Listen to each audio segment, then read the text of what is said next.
ನಮಸ್ಕಾರ ಸ್ನೇಹಿತರೆ.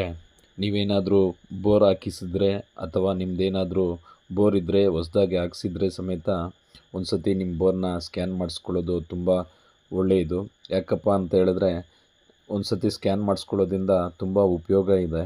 ನಾವು ನಮ್ಮ ಬೋರ್ನ ಸ್ಥಿತಿಗತಿಗಳನ್ನು ಸಂಪೂರ್ಣವಾಗಿ ಪಡೆದು ನಂತರ ಮೋಟ್ರು ಪಂಪು ಬಿಟ್ಕೋಬೋದು. ನೋಡಿ, ಇಲ್ಲೊಂದು ಗ್ಯಾಪ್ ಇದೆ, ಇದು ಎಂಟಿ ಗ್ಯಾಪ್ ಅಂತಾರೆ. ಈ ಥರ ಸುಮಾರು ಗ್ಯಾಪ್ಗಳಿರ್ತವೆ. ಅದು ಎಂಟಿ ಗ್ಯಾಪಾ ವಾಟರ್ ಗ್ಯಾಪಾ ಅನ್ನೋದು ಕೂಡ ಗೊತ್ತಾಗಲ್ಲ. ನೋಡಿ, ಇಲ್ಲೊಂದು ಸ್ವಲ್ಪ ನೀರು ಬರ್ತಾ ಇದೆ. ಅದೇ ರೀತಿ ನಾವು ಮೋಟ್ರನ್ನ ಎಲ್ಲಿ ತನಕ ಬಿಟ್ಕೋಬೇಕು, ಎಲ್ಲಿ ವಾಟ್ರ್ ಬರ್ತಾ ಇದೆ, ಎಷ್ಟು ಅಡಿಯಲ್ಲಿ ವಾಟರ್ ಸೋರ್ಸ್ ಇದೆ ಅನ್ನೋದನ್ನು ತಿಳ್ಕೋಬೇಕಾದ್ರೆ ನೀವು ಸಂಪೂರ್ಣವಾಗಿ ಸ್ಕ್ಯಾನ್ ಮಾಡಿಸ್ಬೇಕಾಗತ್ತೆ. ನೋಡಿ, ಇಲ್ಲೂ ಸಹ ದೊಡ್ಡ ದೊಡ್ಡ ಗ್ಯಾಪ್ಗಳಿದೆ, ಆದರೆ ನೀರಿಲ್ಲ.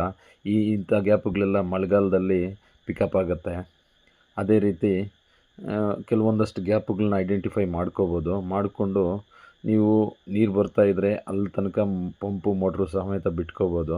ನೋಡಿ, ಇದೇ ರೀತಿ ಇನ್ನೂ ಅನೇಕ ಅನುಕೂಲಗಳಿದೆ ಸ್ಕ್ಯಾನ್ ಮಾಡಿಸೋದ್ರಿಂದ.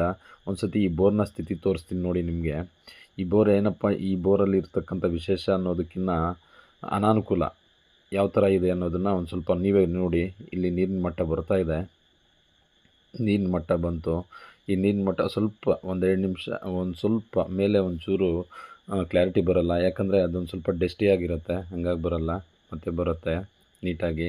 ಈ ಬೋರಲ್ಲಿ ತುಂಬ ಅನಾನುಕೂಲ ಇದೆ ಅಂತ ಕಾಣಿಸ್ತಿದೆ. ನೋಡಿ, ಒಂದು ಸ್ವಲ್ಪ ಹೊಡೆ ಹೋಗ್ತಾ ಇದೆ. ನೋಡಿ, ಇಲ್ಲಿ ದೊಡ್ಡ ಗ್ಯಾಪ್ ಇದೆ, ದೊಡ್ಡ ಬಾವಿ ಥರ ಇದೆ.